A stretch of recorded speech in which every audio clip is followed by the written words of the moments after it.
মাশাআল্লাহ, আজকের পরিবেশটা অনেক সুন্দর। এতদিন প্রচুর ঝড় বৃষ্টি হওয়ার কারণে আমরা ভালোভাবে ঘাসগুলোকে সংগ্রহ করতে পারিনি। আজকে আমরা সুন্দরভাবে ঘাসগুলোকে সংগ্রহ করব।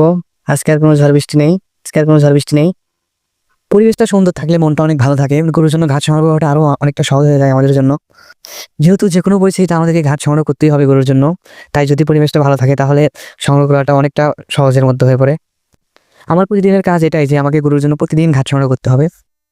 যদি বৃষ্টিপাত হতেই থাকে, আবহাওয়া খারাপ থাকে, তাহলে বাজারেও গোখাদ্যের দাম অনেকটা বেড়ে যায়। আর আমাদের জন্য গরুর খাবার সংগ্রহ করাটা অনেকটা কষ্টের ভিতরে হয়ে যায়। মাশাআল্লাহ, আজকে পরিবেশটা অনেক সুন্দর ছিল। আমরা আজকে ঘাসগুলোকে সংগ্রহ করে অনেকটা মজা পেয়েছি। আসলে পরিশ্রম ছাড়া কোনো কাজে সফলতা আসে না। আপনি যে কাজই করেন সেই কাজে আপনাকে লেগে থাকতে হবে এবং পরিশ্রম করতে হবে। সফলতার জন্য পরিশ্রম অবশ্যই বাধ্যতামূলক। পরিশ্রম ছাড়া যদি আপনি সফলতা আশা করেন, এটা বোকামি ছাড়া আর কিচ্ছু হবে না।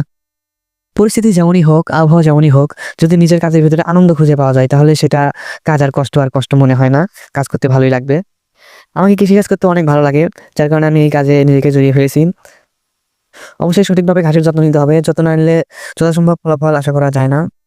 আমরা প্রচুর পরিমাণে ঘাসের যত্ন নিয়ে থাকি, যার কারণে আমাদের ঘাসগুলোকে খুব দ্রুতই আমরা কাটতে পারি এবং খুব দ্রুত অনেকটা বড় হয়ে যায় ঘাস। আলহামদুলিল্লাহ, অবশেষে আমাদের ঘাস কাটা শেষ।